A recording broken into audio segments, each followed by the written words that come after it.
Hello, we finally did it. It only took us 9 minutes. Good to see you all. Hello. Sorry, we were having technical difficulties and we couldn't figure our stuff out, but we did. We're here, and so are you, and that's great. Hello, and welcome to Katie Church. It is Wednesday. It is 5:39 on the eastern seaboard of the United States of America. Who's here, my friends? Say hi. Shoot us a little commentio in the commentio section of the thing here if you want to. Hello. Rahim is here. Alhamdulillah. All right, I'm going to start talking on this topic so we can see if we can get some useful information out. Say hi if you're here. Throw it in the chat. Hi. Good to see you. Jacqueline Holbrook, Benjamin Ismail. Hey guys, good to see you all. So there's this idea in the spiritual worlds that, and you've heard people say, I'm sure, that, you are God. There are people who say, like, let's say you enter a religion in a really like traditional sense of what the word religion means. Hi there, Facebook user. I don't know who that is. I'm guessing it's Ray, but I don't know. If you enter a religion, they will tell you, well, I should say most religions that we're familiar with, Laura Pratt, what's up? Here in America, Frida Molesky's here. What's up? What's up? What's up, homies? High five to everybody. High five. So when you enter like a traditional religion or you start to look at what they say or listen to the people who teach them, a lot of times they say there's you and there's God. And some of the churches and practices say you need an intermediary in order to talk to God because these intermediaries are special and we call them priests, and you become one, and then only through them can you talk to God. And in sort of like modern spiritual practices, there's this idea that no, you don't. You are God. Everybody's God. We're all God. So you don't need an intermediary. You don't need a priest, and don't follow those rules of the religion anyway, because it's all horseshit and it was all designed to control you. I would offer a third perspective, which is to say, there's a little bit of truth in both of those polarities. That in fact, what we have there is an example of yet another polarity in the world we live in. And this is a polarity that can be dissolved in your consciousness and merged into the oneness of the all that is, so that you can have more freedom and more space in your heart, body, mind, organism. And so that you directly can have a relationship with this thing called the divine, and you yourself can become an intermediary, right? Like a priest or a priestess, if you so desire. So there's a lot to say here. The first piece that I'll say is there is a certain degree of truth to the idea that you need an intermediary for a while. That's the caveat I would add. You need somebody who has a little bit more access to the divine light than you have, maybe at the beginning of your journey, so that somebody can activate you on your process or on your spiritual path. You can't, well, I shouldn't say you can't. There are plenty of people in the world and in the history of time who've had an activation and a connection with the divine that just occurred spontaneously. It does happen. That totally happens. But if that hasn't happened for you and you're looking for a connection with the divine and you want to know it for real, I'm like, do I have a piece of food in my tooth? I do, right there. Is this spiritual? Is this the behavior of a spiritual leader? That's the best that's going to be. You're welcome. So if you're starting on a spiritual path, or if you're at some phase of the journey of trying to have a connection with spirit, it's helpful to have somebody who's been on the path for a while to direct you and to say like, that's your ego, that's bullshit, this is the higher road. Or like, here, I'm going to transmit some light at you into your heart so your heart can expand and you can know the divinity yourself. Or here, I'm going to teach you these meditation techniques so that you know how to tap into the spacious, vast field of silent oneness, depending on the particular track that you take to meet the divine, or the ephemeral, or the all that is, or whatever we like to call it, the mystery, the divine aspect of consciousness, conscious awareness. it helps to have a teacher. It helps to have somebody who can be like, "Come this way. Ooh, that's a pitfall. Watch for that pitfall." But it's not true that only certain people can have a relationship with the divine, that only certain people can become an intermediary. It is true that certain people have a proclivity towards it and are maybe better at it, or it's easier for them than the average Joe. In the same way that, like, I could never be a NFL player or a concert pianist or a CPA. There's like a lot of stuff in this life that this body mind organism was not built for. So different people are built for different things. We each have different vessels and different gifts and different talents, and we're all meant to play the part we're each meant to play. So in that sense, some people are just organic natural intermediaries between the divine and the mundane, and so you could call them priests or priestesses, and you could say that they are the intermediaries between the divine and this realm. um, and so you might go to them and learn from them and get some transmission from them. But the idea would be for that person, hopefully, to be facilitating you in having your own direct communication and being just a teacher and a facilitator of the development of your own conscious awareness of whatever divinity is. So that's an example of what it looks like to have an empowering spiritual teacher in your life, okay? Who is an intermediary, who does know some stuff you don't know, and who has some access that you don't currently maybe have. Great. Now, that's addressing the first side of this polarity, which is the religion side, where the belief can be like there's you and then there's God, and boy, we don't know what God is at all. So we come to church and we follow the rules and we say the prayers because God is special and God is far away and God is out there in the sky, and it's such a mystery. We have no access. Who knows what God? I don't know. I'm just a little tiny person and I don't matter. And the priest is special and God is special and it's all far away. Okay. That's an ego based mental polarity that gets set up between special ego priest person and all the other little lowly people, which we just debunked by saying, have a teacher, follow them if they feel useful to you until you have your own direct connection. Okay. Now, on the other side of that, when we come into the newer spiritual teachings, the science of mind stuff, and a lot of the churches of today, there's a lot of the Quakers, and the Quakers have been around a long time. That's a bad example, but science of mind, and I can't think of any of the other, like Unitarianism, and stuff like that. I'm not quoting right now specifically what the Unitarians or the science of mind people say, but there are a lot of newer churches, and in the newer consciousness, there's this idea that you are already God. You're God. God is you, you are God, love is you, you are love. There's no separation, so stop worrying about it. That has also not been a useful set of words in my reality, and I'll explain why. When I used to go to the Science of Mind church, which I really love and still love, um, they had this motto, "You're whole, perfect, and complete just the way you are, the end." And, I was like, but I'm not, and I know I'm not. I had a ton of trauma and a ton of injuries on my heart and a lot of separation from God and a lot of dark proclivities and a lot of pain in my body. So I was like, I'm not actually whole, perfect, and complete, though. I'm in a lot of pain and suffering all the time, and I don't feel complete, and I'm not whole. So I kept being confused by that mantra. And they would say, "You are God, and all you have to do is understand that in your mind." They also taught that there's no external evil energies. There's only just negative thinking or positive thinking. And then the idea was like not to judge yourself when you get into negative thinking, but to reframe the thinking. Okay. That a zillion percent did not work for me. And I think it works really, really well for some people. Remember, there's no one right way to this divinity thing, to consciousness, to God. There's no one right path ever at all, ever. So you got to find what works for you for real and truly, for sure, and for real.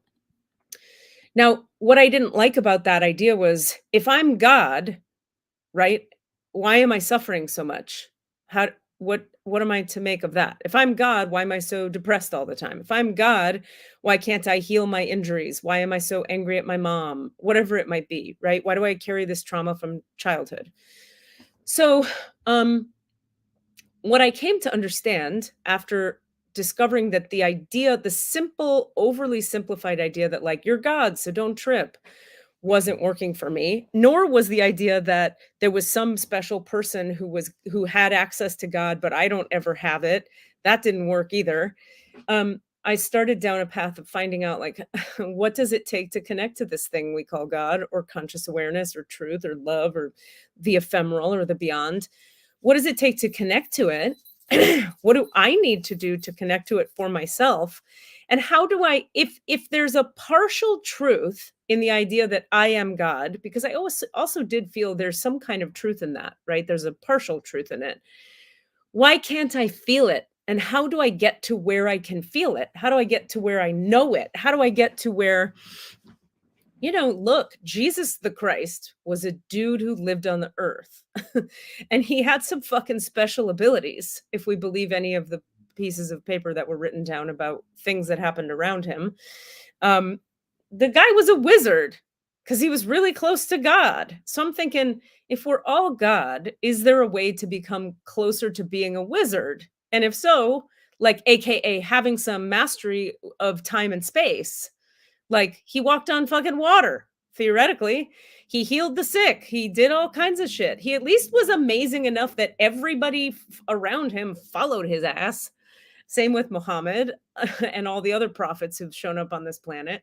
People follow his ass and wrote down the shit he said and have been following it for zillions of years or thousands of years or whatever. So he did something cool.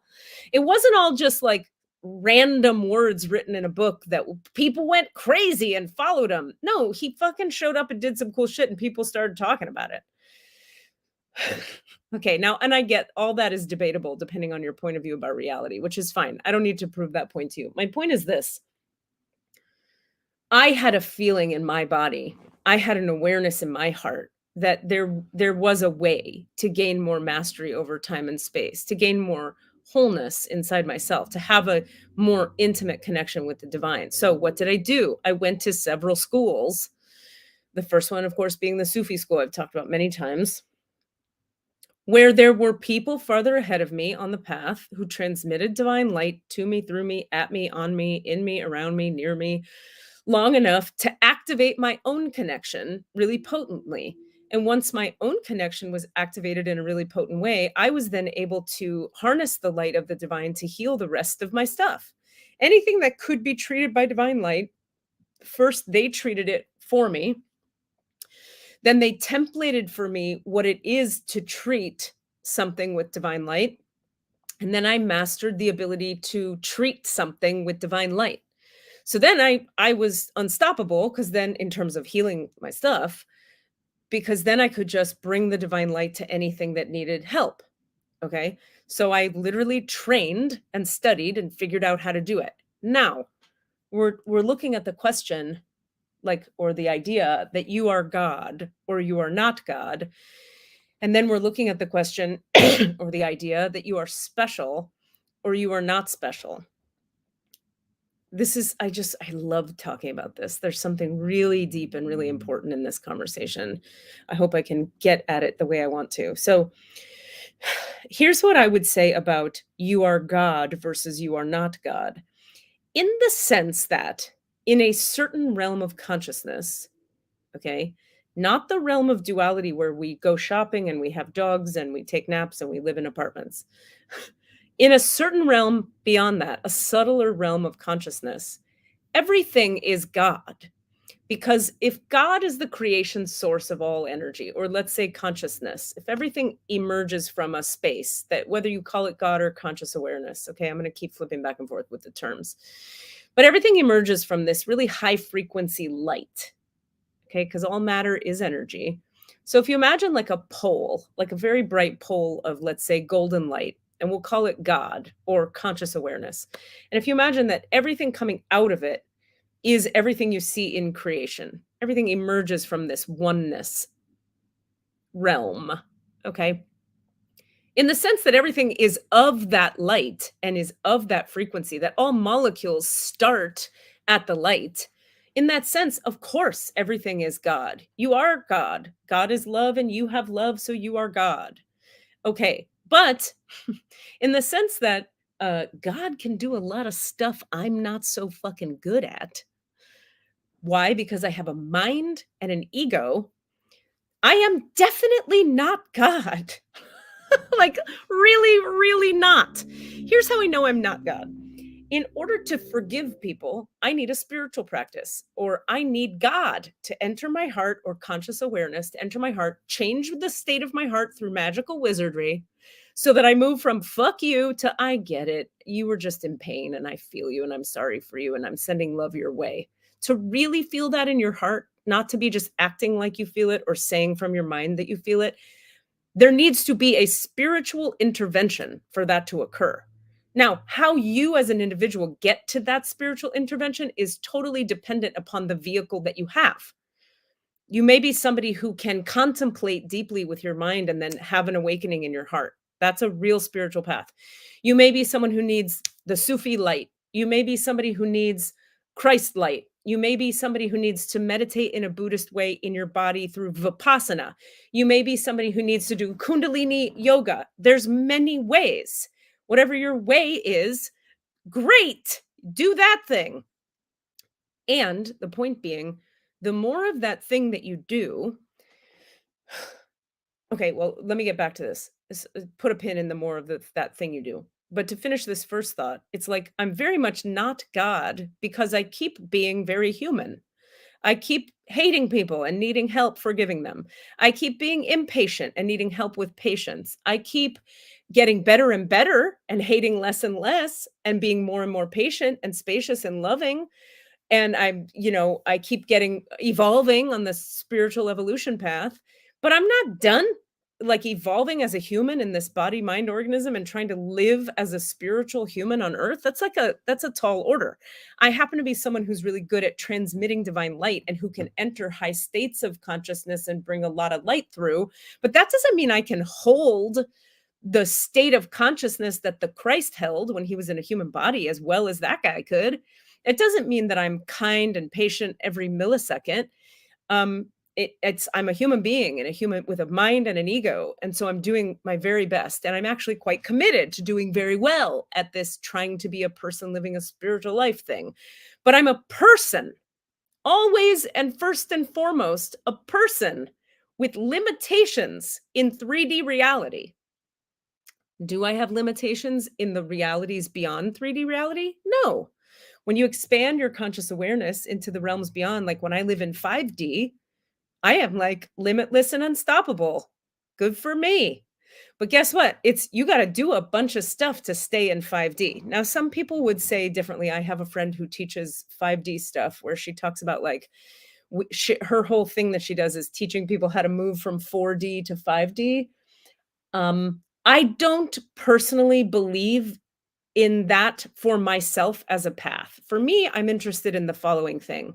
I want to live here in 3D reality where the people are. And I want to have access to 4 and 5 and 9 and 15 and beyond to contribute to the people here in 3D. That's what I'm up to. Now, I know this for myself because I did the whole living in 5D thing and it wasn't for me. There's a lot to say about that.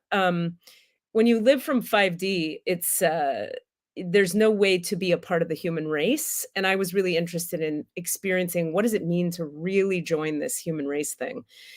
And in order to join the human race, you've got to live in 3D as well. You can live in 3, 4, 5, 6, 10, whatever you want, but you gotta master 3 if you wanna really be a teacher who can work with human beings. You gotta not just go to 5, you gotta be able to master 3 and then merge into 4, 5. Anyway, that's my point of view because that's what I'm looking for, okay?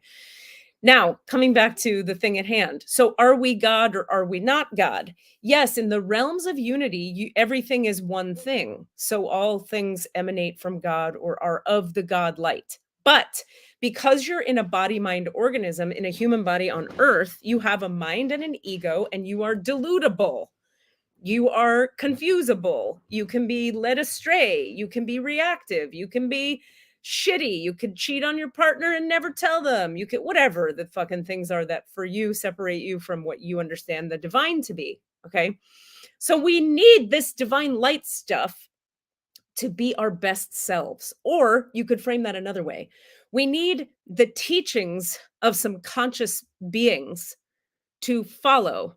We need tools. We need help. Like, I have shared with you guys that I did the 12-step programs for many, many years. And I took with me like some really like foundational, I will never be the same. It's the basis of my whole reality practices from the 12 steps. I've also taken tools from many, many practices and kept what works for me and released what does not. Um, the 12 steps, if you work them, they are a very intense spiritual path. Okay. And today, this very day, I was talking to a girlfriend on the phone about somebody who is in my orbit who I'm watching like spiral down an alcoholic rabbit hole. And I was taking myself through the 12 steps in a voice memo to her. I was going like, okay, so I'm powerless over his alcoholism and my life is unmanageable. Cool. I come to believe a power greater than myself can restore me to sanity, right? Because I'm tripping about him being an alcoholic. So I talked myself through the 12 steps, all 12 of them, 1 to 12, because I worked them so long and they work so well. And I really believe in their value and they're great tools. Because in that moment, that was the tool my ego, mind, heart system needed to get back to wholeness and peace where I'm not tripping about a friend of mine being alcoholic. I was not at peace because that person is struggling. And that to me is that's codependency. Okay. So I don't want to give my peace away because somebody else is struggling. Now, that doesn't mean we don't help other people and it doesn't mean we don't care about other people. I have like a plan of action in place actually to help this friend. But what we're talking about is not losing my serenity because they're suffering. So I had to go through a spiritual process to get back to, oh, okay, there's my peace again.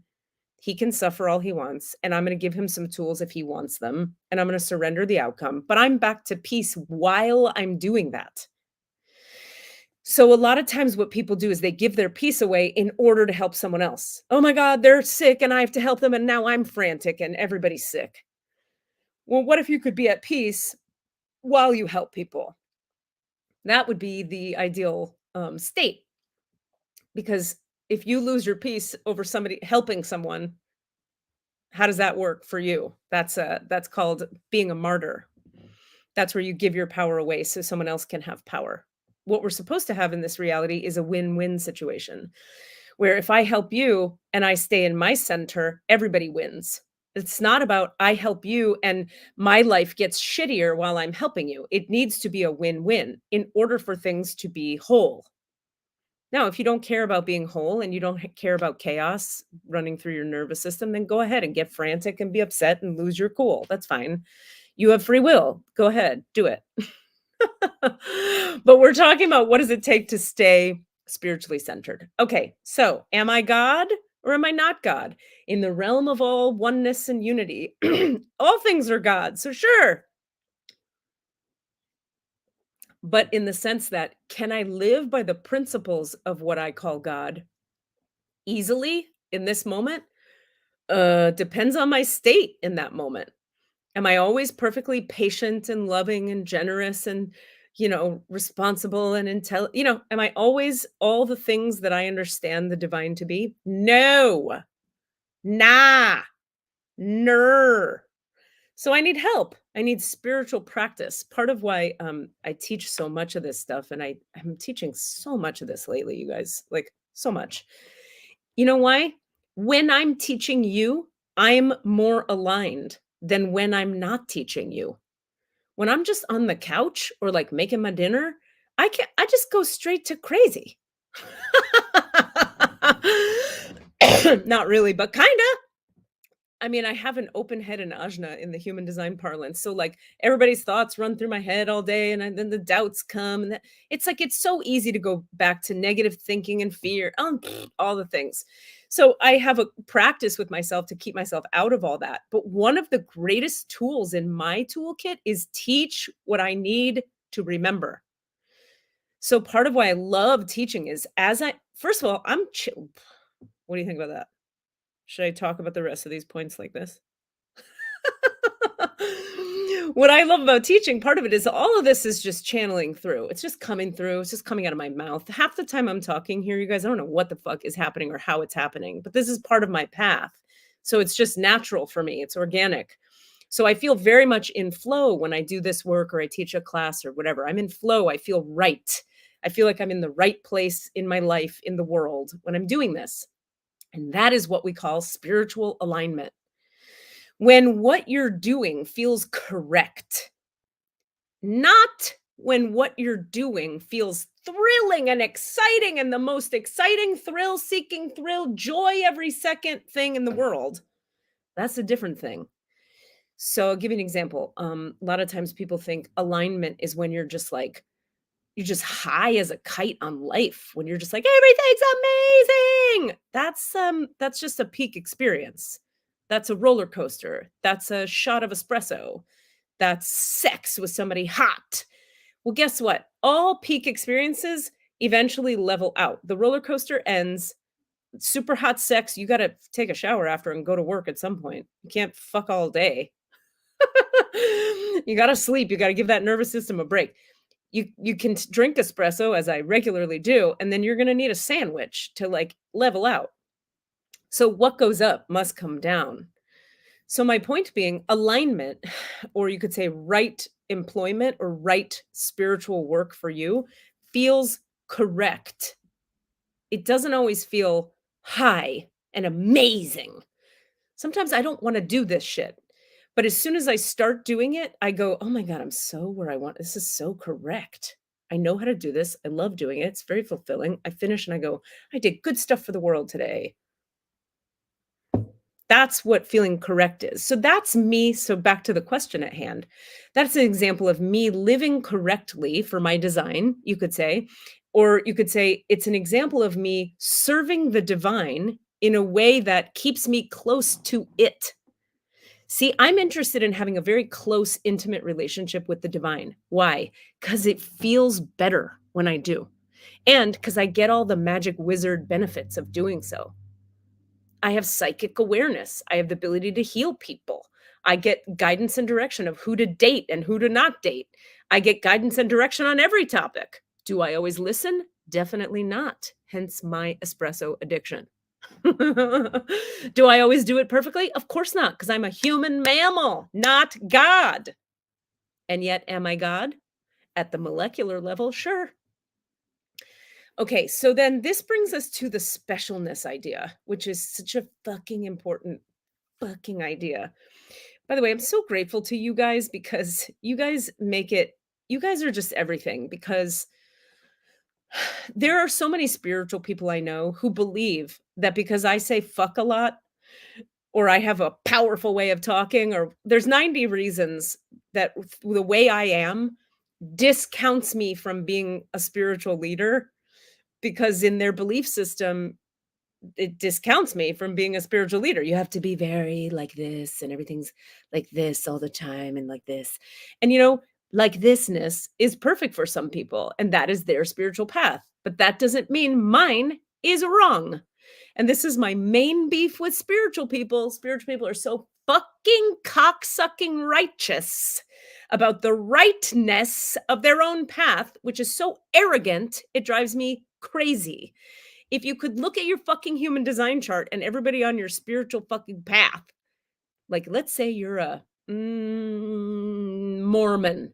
All of your Mormon buddies, if you look at their human design, probably have some similarities going on. Why would you assume that because you and 50 people you hang out with, this thing works for you, that it's the right thing? What an arrogant bullshit thing to fucking believe in. Okay, so that's my rant for the day. For me, there's a kind of anger and a kind of rant and a kind of potency that I can embody that is me speaking for God. Why? Because I'm angry in the name of justice, mercy, freedom, love, and oneness. I'm angry at people's arrogance, which creates separation between other people. I'm angry at people's arrogance where they go, my spiritual thing is better than your spiritual thing, and my spiritual thing is right. And then they call that a spiritual perspective. That is ego in action. How fucking clueless can you be?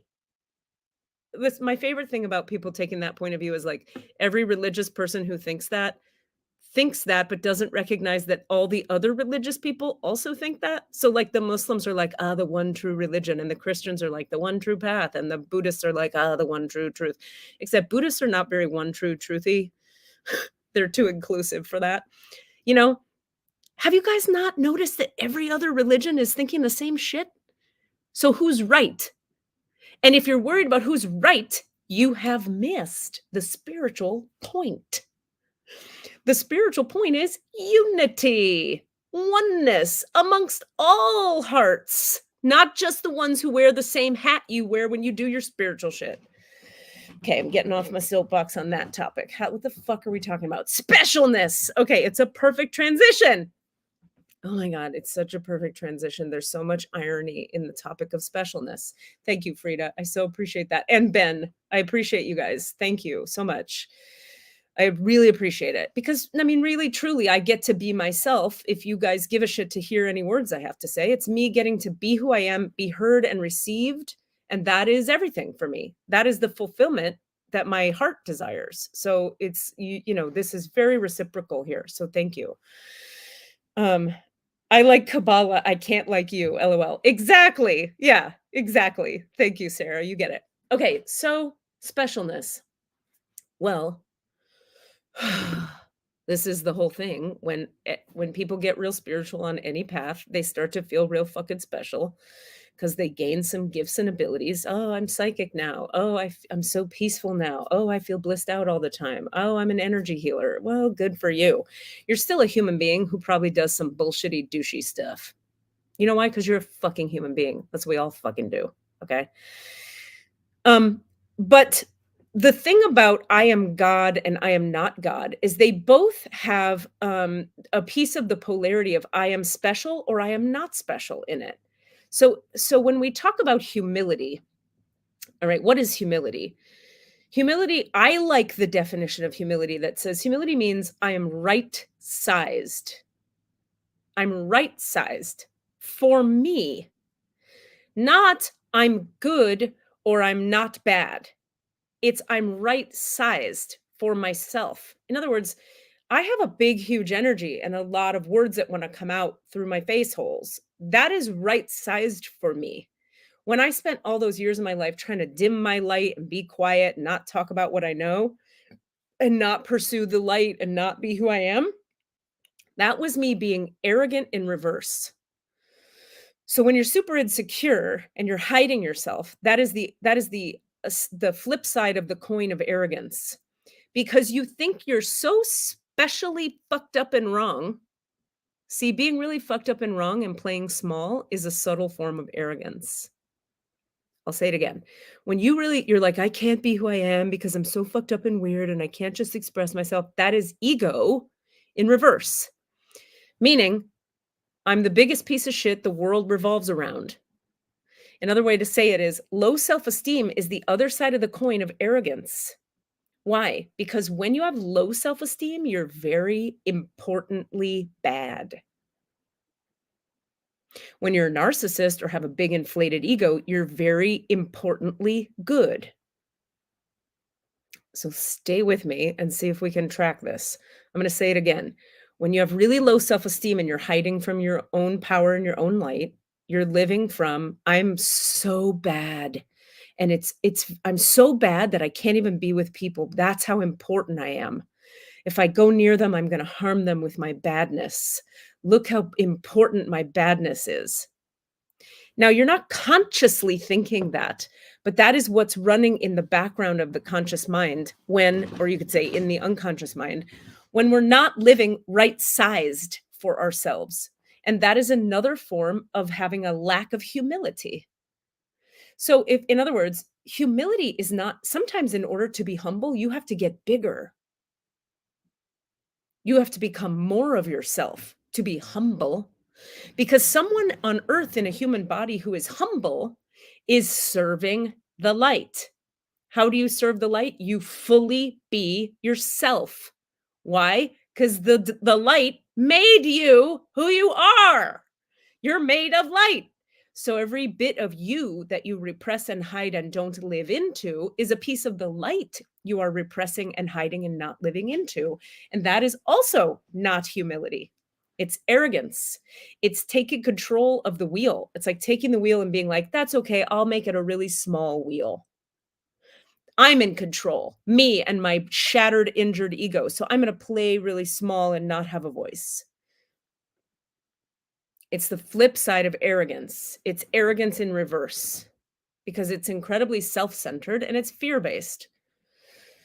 So are you special or are you not special? Here's the real answer. You're totally special, but if you think your specialness makes you better than other people, then you're still egoically special. But if you understand that you're incredibly special and so is everyone else, then you're spiritually special. Because spiritual specialness is inclusive. Spiritual specialness says, I'm fucking amazing. And so the fuck are you in a totally different way than me. How could I ever be like you? I can't. You're you. Squeezle the dog here. This is her butt. Let's look at it. Her little butt right here and her little tail. Very special. Pass the fuck out. But very special. Could I ever be special in the way of Squeezle? No, because I'm not a canine. Could she ever be special in the way of Katie? No. Two different creatures. Is one of us wrong for not being the other one of us? Of course not. I'm not a dog.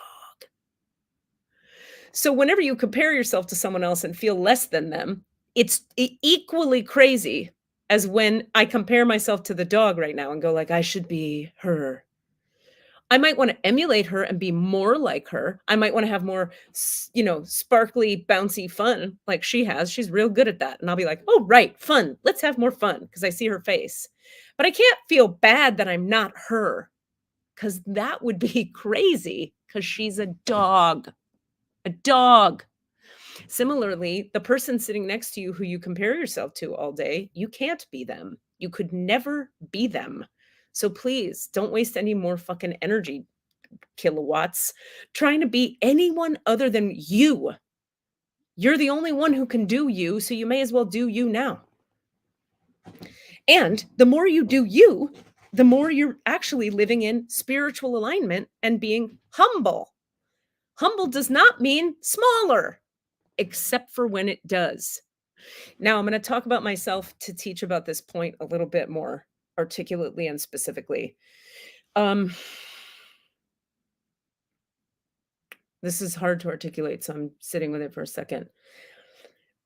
I used to suffer very deeply from I'll call it the disease of, I'm the biggest piece of shit the world revolves around. Meaning I had really low self-esteem, and then some part of my psyche was combating that or trying to compensate for that by being arrogant. So I was better than everybody at everywhere all the time. Just better than you. So superior. But then by myself alone, constantly insecure and worried and not good enough. And that's what we call the biggest piece of shit the world revolves around. So in AA, they call it being a megalomaniac with an inferiority complex, or an egomaniac with an inferiority complex, which really, you guys, when you talk about it psychologically, it's just, that's what narcissism is. But what we have to understand about narcissism is that the narcissistic stage of human development happens for every child. Children go through the narcissistic stage. But when we're injured in childhood, we never get through the narcissistic stage, so we stop there. And a part of our psyche stays narcissistic out of a defensive need to protect the rest of the system. So you don't want to hate on narcissists. You want to help them understand where they're stuck in their own path. And I mean, if you're a healer, that's what you want to do. Most people just want to get away from them, which is also a wise choice. Definitely don't date them. Terrible idea until they own their shit and start to do their real work, which is hard for a narcissist. But it's very common for normal humans that are not narcissists to have narcissistic wounding. So just because you have some narcissism, most humans have some narcissism, Doesn't mean you're a narcissist. Okay, they're two different things. How the fuck did I get on that topic? Okay. Specialness, that's how.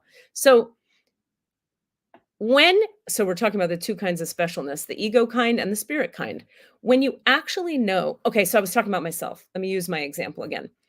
I was totally of these two worlds where I was such a piece of shit, but I was so superior. When I started to understand the concept of the duality in that lie, I went to work on the part of my heart that believed I was superior. And then I went to work on the part of my heart that believed it was inferior. And I'll tell you, it's interesting because working on the inferior part was more powerful for me and more transformative than working on the superior part. Almost because the inferior part is so hard to get out of because in our culture, we put it on a pedestal. We do self-deprecating humor. We think people that are humble are people that put themselves down and play small, right? Like, I'm so nice and you go first, and that's me being humble. Okay, so when I started to sit with the energies in my heart that were like, I don't deserve money. I don't deserve love. I'm small and a fuck up and a mess. When that starts to transmute in the heart, all of a sudden there's all this energy. You have access to all this energy. I suddenly was like, "Oh my god, I can do so many things," because I don't anymore have the energy of what a failure piece of shit I think I am. And the arrogance of that is like a 500-pound weight I was carrying on my heart that was then gone, which then gave me so much freedom and lightness to just like create stuff and not fucking trip on it so much. So, are you special or are you not special? You're definitely special, but so is literally every person you've ever met. So, a way to work with this would be to go into you have to tell the truth. First of all, you'll be really honest to work on this one.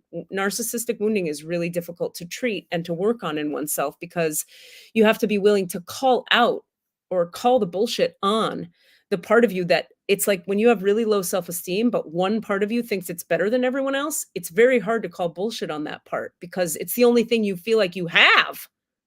How are you supposed to cut the knees off of the part of you that isn't inferior when the rest of you feels inferior? That's very threatening to your ego structure and to your identity structure. So why the fuck would you do it? Well, you might do it because you're looking to understand the truth of who you really are. And the truth of who you really are is not better than anyone else. But guess what? It's also not worse than anyone else. It just is what it is. So, clearing the energies of low self esteem is just as important as clearing the energies of arrogance or narcissism because they're two sides of the same polarity, two sides of the same coin. And when they dissolve, you're left with just like, oh, it's just me. I'm just a wizard. I'm just a woo-woo wizard lady who changes people's souls with one prayer. It's just what I do. I mean, it's pretty cool. People always say to me, like, I had these two lady friends the other day that I know through improv who we were texting back and forth about like, what are you doing today? And I was like, oh, I just got two house clearing gigs. And they were like, house clearing, what's that mean? And I was like, oh, it's like I go to somebody's house and they pay me a couple $100 and I like clear all the demons and entities and I make it a happy place. And they were both like, what? And then they both were like, that's amazing. And I was like, amazing. Is it amazing? I was like, I guess. I just do so much of it that it's like, it's just a thing I do. It's just a thing I do. You know what I think is amazing? People raising children, people doing the taxes for people. How do you sit there and do numbers all day? I think it's amazing. How do you give a fuck about what a kid says all day? You know how boring kids are? They're so fucking boring. They talk about the most inane bullshit and they're totally self-involved. They drive me crazy. I can't parent anybody. I'm not parenting any children. That's an amazing person, a parent. My point is one person more amazing than anyone else? No, it just depends on whose filter you're looking through. Because amazingness is about hierarchy, which is about judgment.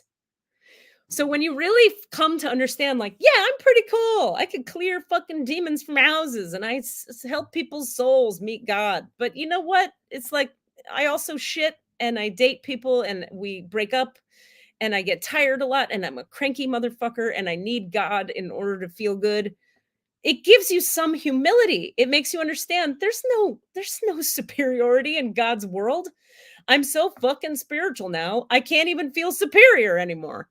It's kind of a bitch. Superiority was very comfortable. Without superiority, one starts to feel quite naked in the world because people can judge me and it can hurt my heart. And that is the reason we don't like to get rid of our specialness, is because we don't want our hearts to get hurt anymore. But as we discussed in one of my healing classes today, everything we do to protect our hearts from getting hurt ends up becoming a limitation in your life. Everything you do to protect your heart getting hurt is it just a defensive structure that actually keeps you isolated and alone. So it's a lie. And it's definitely not part of the spiritual path.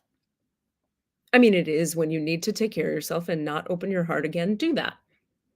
But we have to also know that when we're protecting our hearts and hiding and not letting people in, eventually we're going to need to do a little work to get through that. Otherwise we become miserly or curmudgeonly or sad or alone, and we start to spiral down the other side of the arrogance coin into low self-esteem. When you isolate too much, there's no esteem in that, and then you start to feel like ass about yourself, and then there you are, arrogantly terrible. So the next time you go to judge yourself as being so fucked up and so wrong and so different, ask yourself, are you that fucking special that you're that fucked up? Or probably has everyone you met been as fucked up as you are at some point? Everybody on the spiritual path is just where they are when they're there. And then the next day, you're in a different place. To compare is to despair. There is no point in it. Don't ever compare yourself to anyone ever again, and you'll be fucking free of judgment. And that's called unity and oneness, and then you're God. Cheers, LaCroix. You guys should really sponsor me, LaCroix. I drink you all day. And LaCroix's response is, there's 11 people watching you, not 11 million. So no, bitch. I understand. Okay, so does anyone, we don't have a ton of time left, but does anyone have a question on this topic? Are you God? Are you not God? Are you special? Are you not special? Please, for God's sake, see what I did there? Jokes. Throw your question into the chat. Anything you need clarification on, anything you want to share about this, please, please, please throw it in the chat. One of these days I need to try to figure out, maybe one of you can tell me, how does it work? Like, I can't tell how long the delay is. Like, when I say words, how long does it take to get through StreamYard, which is the thing we use to do this, to the internet, to where you are? Like, I don't know how long the delay is. Maybe you can tell me, Leslie, how long the delay is. Anyway, who has a question? Please, please, please remember, any question you ask is humble of you to ask, because it's brave. That's a whole other topic, how bravery is humility. It's probably 20-ish seconds. That's good to know, Ben. Thank you. That makes sense. You're the best ever. Oh, I love it. Thanks, honey. I appreciate you. Cool. Questions. Who's got a question about this topic? I know they're out there. I can feel them. It's brewing in your heart and your mind. Cassie Ledbetter, what? No question, but I just want to say I effing love you. And your attitude. Thank you for these live videos. My God, it's my freaking pleasure. Thank you for being you. How the hell are you, girl? It's so good to see you. Oh my God. All right, other questions? These are not questions. Questions? Laura Pratt, thank you so much, Katie. Don't be surprised if I reach out soon. I shan't be. I shan't be surprised in any way. I love you too. Thank you, guys. And if anyone has a question, we have 2 minutes. Throw it in the chat. Come on. What is specialness? What is God? What is not God?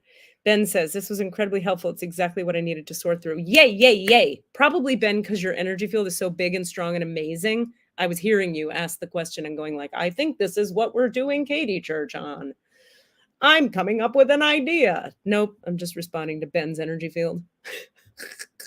Which is how my field works. My field works in response to other fields. It's a generator. Questions? Thoughts, feelings? All right, go ahead and just shower me with praise then. It's fine. Just keep showering me with praise, everybody. Just praise me. Just take me from that low self-esteem to the high so I can feel superior and my head can explode. I'm kidding, telling jokes. I love you guys so much. I'm going to put, let's see, I have a few little announcements for you. KatieRubin.com is in the old chat there when you need your healing session, when you need a reading. When you want your human design chart looked at and deeply delved into, you go to katieroom.com and you book my ass. Another thing you can do is my healing class, my what used to be the Sunday class, which is called Highest Level Healing, is now a Wednesday daytime class. And the new structure of it is it's 4 weeks long, plus you get 2 full 50-minute private sessions with yours truly. So we do 4 Wednesdays from 12:30 to 2 Eastern time.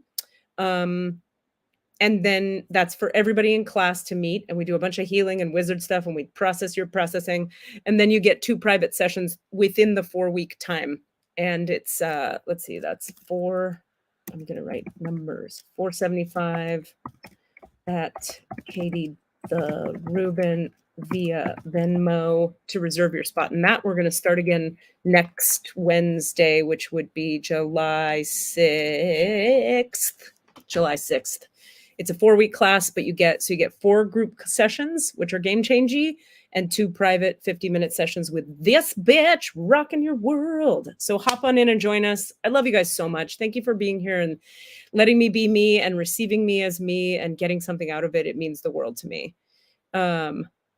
Rahima says, this was super good. Excited to look the small squashed shmew one with low self-esteem. Shmew? What?